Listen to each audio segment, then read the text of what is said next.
Page 16, Go Tell It on the Mountain. I'll look it over, it's 2 pages long. That's actually a lot longer than that because of the repeat signs, but there's 2 pages of music to learn, and that's what I'm interested in right now. The clef signs are treble and bass clef. There's 1 sharp in the key signature, so it's either in G major or E minor. If I look at the end, bottom or here, that's a G chord. Figure we're in G major. But go ahead and do the scales for the key signature. G major and E minor. And if you're doing arpeggios, this is a good time to start doing those, in my opinion. 1 octave is all you need to do. You're just getting familiar with the arpeggio for G major. A 4/4 time signature. Take it 1 hand at a time. Make sure we got fingering and rhythm and notes. Right hand here. Here. 1, 2, 3, 4, and 1 and 2. So much for that. Now measure 5 up here.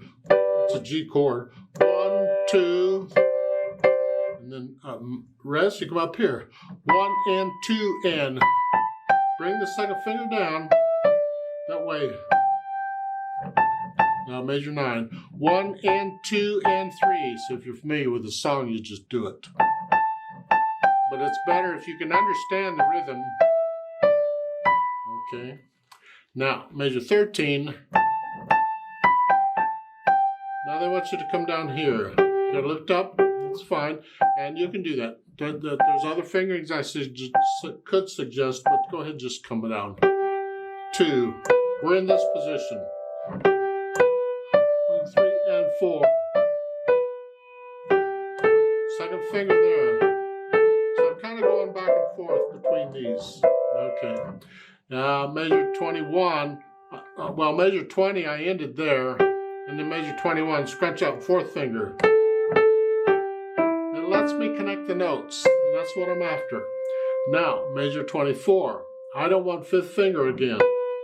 I've just used 5th finger, and I got 2 B's in measure 24.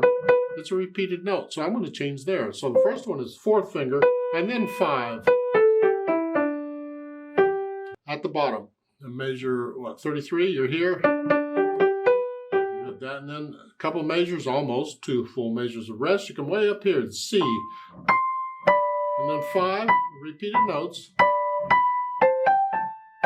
And you can, if they send 4, that would mean you'd play that with 5th finger. You don't need to. If you can reach it, you can play that last measure 1, 3.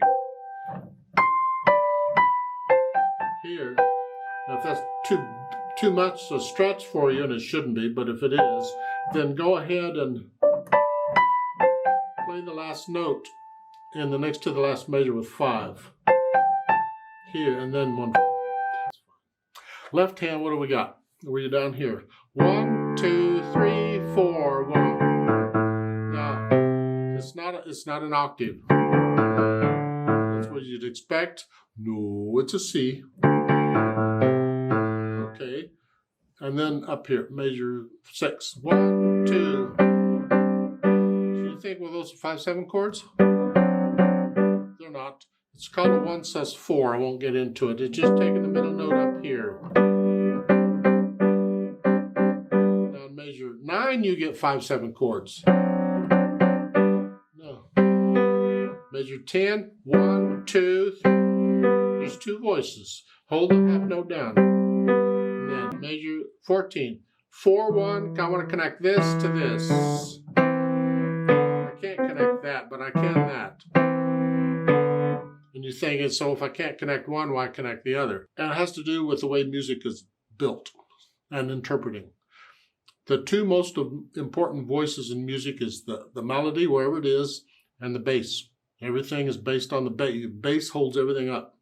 Here, the bass is that. We want to hear it, and we want to connect it. And that's why we're doing that. I'm going to come down here. Now, in measure 20, it's here. Thumb comes up, cross over. They say 3. You can do 2 if you want, but I need a little finger on the A. So if you do 2, make sure you still get a little finger on the A. Either way.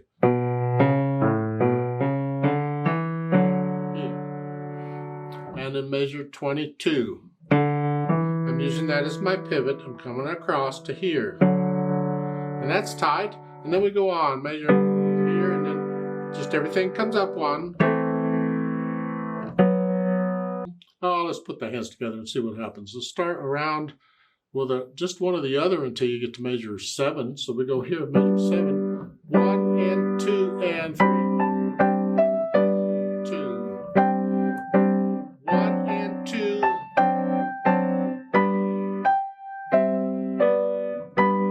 So I go through the whole mess and put the hands together.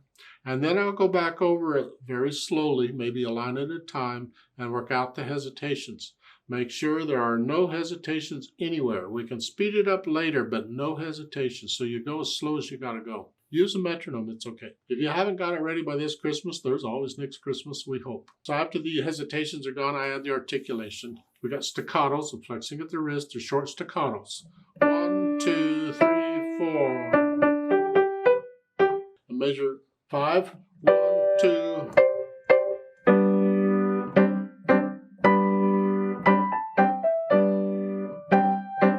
Can be a trick for some people.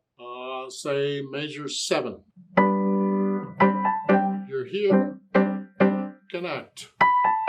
At the same time, you say it's not coming. Go super duper slow. Here, get that feeling of coming up and staying down. Gradually speed it up. Over time, it comes. Over a long time. But you got that in a number of places. Take a look at measure 15 here. But this, and I'm putting a little bit of separation between beats 2 and 3 here. It's 1, lift up. It's not short. No, it's just lift up. If they wanted you to connect them, the slur line would have gone all the way to the 3rd beat here, but here it's different. So you measure 17, or,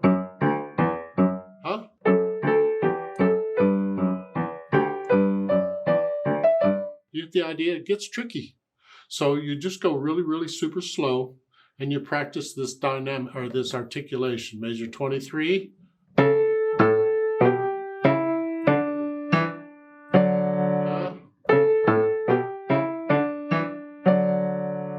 Real slow. It comes over time. At the bottom, start around measure 33.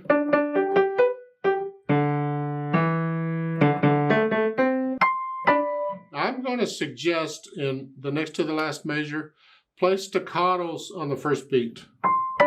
Both hands there. It's not marked that way, but go ahead and do it that way. And at the end, this stays down until beat 4. 1, 2, 3, 4. This, 1, 2, 3, it's done. So for a little bit at the end, this is down by itself. 1, 2, 3, 4. Don't lift them at the same time. And interpreting it, you might, but I'm suggesting don't. Keep this down to full 3 counts. And once I have an idea of the articulation, then I'll go add the dynamics. It starts out moderately loud, mezzo forte, whatever you think sort of loud. But then in measure 5, now you're soft. And then in measure 7, moderately soft too. This, really soft in the background.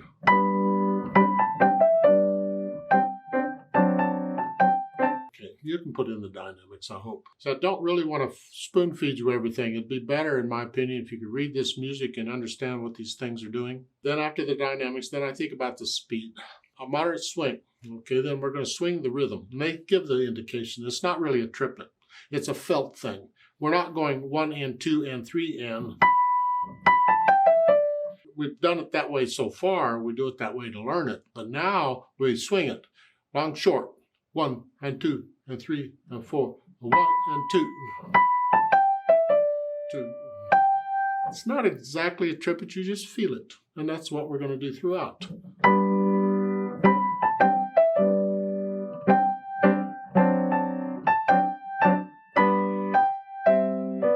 way through. Just swing it. Bum, bum, bum, bum, bum. So at the beginning, 1, 2, 3, 4. Get the idea? Now, there is a repeat sign. Measure 23. That sends you back to the reverse repeat sign on measure 5. So that's why there's 2 sets of words. So you do all that twice and then go on and finish it up. They've added pedal in a few places. Well, isn't that fun? We learned it without pedal first, so we fingers are doing everything they're supposed to do. We can hear what's going on between the hands and so forth. So what effect is the pedal having? Well, it looks like they're reinforcing the longer held notes, because sometimes on a piano when we have a longer held note, we'll use the pedal so we can give it overtones. It colors it a little bit. That's okay. And in some cases, it's helping us connect the notes that we can't connect, like these chords. Measure 24. Can't connect those, so we need the pedal to do that. The problem is, how does it affect what else is going on? Don't know. We got to experiment and find out. So in measure 5, I'm going to put the pedal down right after I play the notes, and I'm going to lift it as I play the staccato notes. Throughout all of this.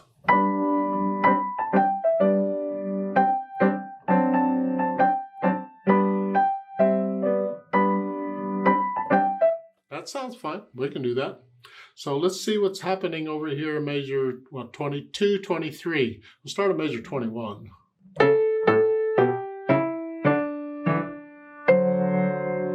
Now that's a longer held note. We want to give that overtone, so that's fine. You push the pedal down right after you play the notes and lift it so we get a little silence. Whether you repeat or not, doesn't matter. Lift it so there's a little silence. I'm going to go on.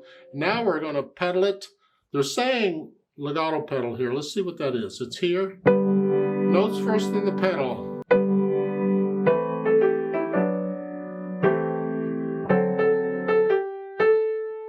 And that's what it does. I don't like, I'd rather not have that. So what I'm going to do is do a type of pedaling we use a lot in piano, where I use it a lot, is where I'm going to pedal long enough to connect the notes. Here, left hand, right before I change, I'm going to pedal just long enough to connect the notes. That's it. So if I do that,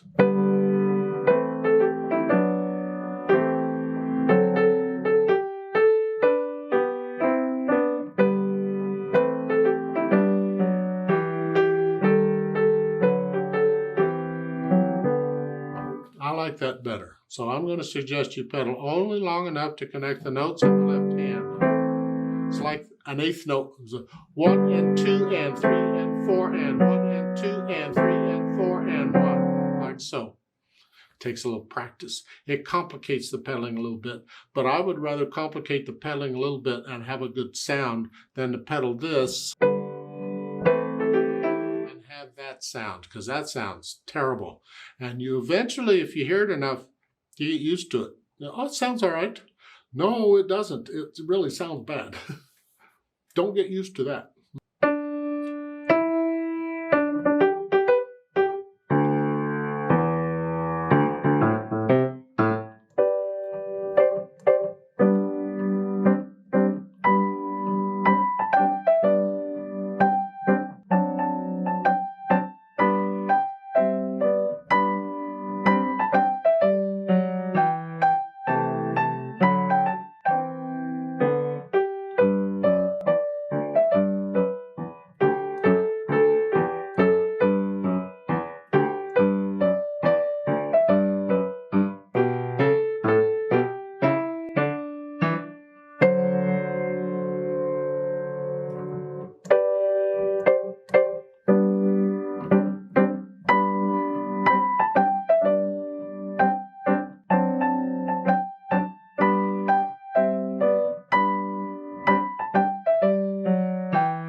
tend to slow down a little at the end. You don't have to. It's interpretation. Notice in measure 21, there's an RIT to slow down.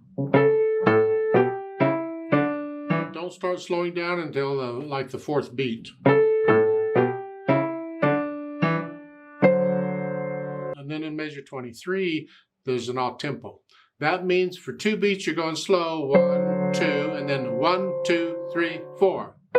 And the idea is this gets you going, you're going the speed again, so that when you return or you go forward, you're in that speed. Because sometimes when we slow down, it's hard to grasp the old speed. You're not quite there. You're close. You're not sure what it is. But this way, they give you one measure of holding this stuff down, where you can go mentally, just 1, 2, 3. Get it in your head there, so that when you repeat or go on either one, you have the rhythm, or you have the tempo, you have the speed. That's what we're after. So it's 3, 4, 1, 2, 3, 4, 1, 2, or repeating or whatever you do. That can be very important.